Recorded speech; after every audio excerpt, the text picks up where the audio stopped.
nó miềnประมาณ một đáy miền cà phê tí miền trịnh như xinh thế nó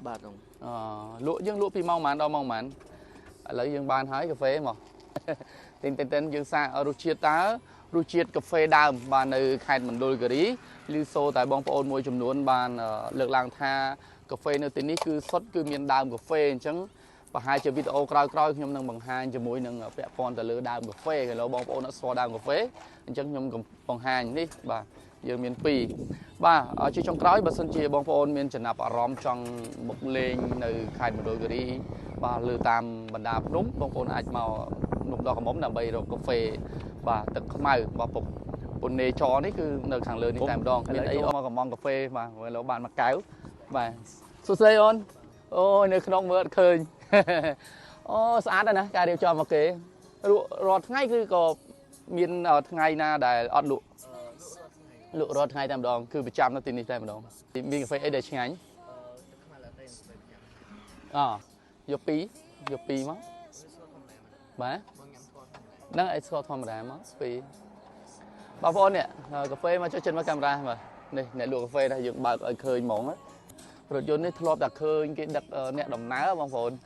เลยนี้รถยนต์ปลายคลายเชียร์รถยนต์ดักกาแฟดักมาเนจ่อมาการเรียบจอมสะอาดบางคนไม่เคยจะใส่การเรียบจอมโอเคบางมีตองมีชัดมาที่เคยใช้ในคลองดาวนี้ปลาจะดาวถึงngọcนะบางคนเนี่ยบอกคำรามมันสะอาดเหมือนเดิมกลายกุยมีรอมท่าเฟรชแต่เหมือนเดิมมาสำหรับบางคนได้โชว์เจ็ดองกุยยำกาแฟเปรี้ยวประลำบานในตามดาวพนมเซ็งอย่างนั้นนะนี่คนนั้นขยมนายนอมบ่ามันจะดาวเต้บ่านายนอมพลักล่ามปีในการบ่าดาวเล่นกับซานให้หนึ่งลูกกาแฟบ่าจองยำกาแฟอาจมาติดตั้งในพนมดอกขมในบ้านนะต่อเชื่อมต่อเตี้ยงานนี้ខ្ញុំកំងពីបាទពីកែវបាទសម្រាប់ដៃកាមេរ៉ាមួយហើយនឹងខ្ញុំមួយមិនដែរអូន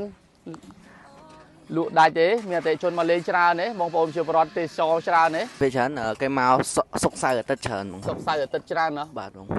នេះយើងបានមកកំសាន្តនៅខេត្តមណ្ឌលគិរីកន្លងមកញឹកញាប់ណាស់តែមិនដែលបានធ្វើជាបទបង្ហាញណាមួយទេថ្ងៃនេះក៏ធ្វើបទបង្ហាញមួយដើម្បីឲ្យបងប្អូនបានមកកំសាន្តហើយអ្នកដែលចូលចិត្តញ៉ាំកាហ្វេហ្នឹងមិនដឹងថាទៅញ៉ាំនៅទីណាកន្លែងណាអញ្ចឹងបងប្អូនមកចន្លោះនៅភ្នំដោះកមុំនៅតាមបណ្ដោយផ្លូវភ្នំដោះកមុំនេះយើងឃើញបាទទឹកកាហ្វេបាទពុននេចរហ្នឹងគឺមានលក់ដាក់រថយន្ត Ford បាទធ្លាប់តែឃើញដឹកអ្នកដំណើរ Ford ឥឡូវនេះរថយន្តប្រែคล้ายជាលក់កាហ្វេនៅលើកំពូលភ្នំនេះតែម្ដងយើងលក់តម្លៃសមរម្យnóមានប្រមាណមកដែរមានតែកាហ្វេទេមានច្រើនមានត្រីងឯផ្សេងទៀតណាបាទលក់យើងលក់ពីម៉ោងប៉ុន្មានដល់ម៉ោងប៉ុន្មានឥឡូវយើងបានហើយកាហ្វេមកសម្រាប់នេះមកចិត្តទិនយើងសាករសជាតិកាហ្វេដើមបាននៅខេត្តមណ្ឌលគិរីលឺសូតែបងប្អូនមួយចំនួនបានលើកឡើងថាកាហ្វេនៅទីនេះគឺសុទ្ធគឺមានដើមកាហ្វេអញ្ចឹង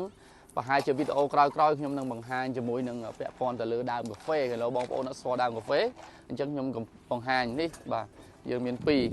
បាទជាចុងក្រោយបើសិនជាបងប្អូនមានចំណាប់អារម្មណ៍ចង់មកលេងនៅខេត្តមណ្ឌលគិរីបាទលើតាមបណ្ដាភ្នំបងប្អូនអាចមកនំដកកមុំដើម្បីរកកាហ្វេបាទទឹកខ្មៅបាទ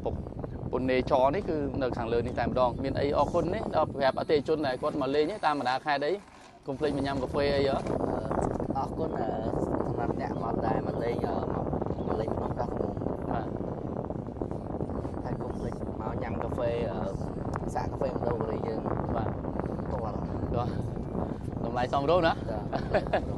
បាទនៅទីតាំងនៅណាប្រាប់ផងទីតាំងក្នុងដោះកមុំនៅខេត្តមណ្ឌលគិរីបាទអរគុណច្រើនបាទសម្រាប់បង្កែវនេះគឺឆ្ងាញ់មែនបាទរសជាតិឈ្ងុយបាទបងប្អូនដឹងហើយថាខេត្តមណ្ឌលគិរីនេះគឺតំបន់សម្បូរទៅដោយបាទកាហ្វេដែលមានរសជាតិដើមឈ្ងុយឆ្ងាញ់ចេញពីធម្មជាតិតែម្ដងបាទអរគុណសម្រាប់នៅការតាមដានទស្សនាវីដេអូមួយនេះបាទក៏សូមគោរពជំរាបលាផងដែរ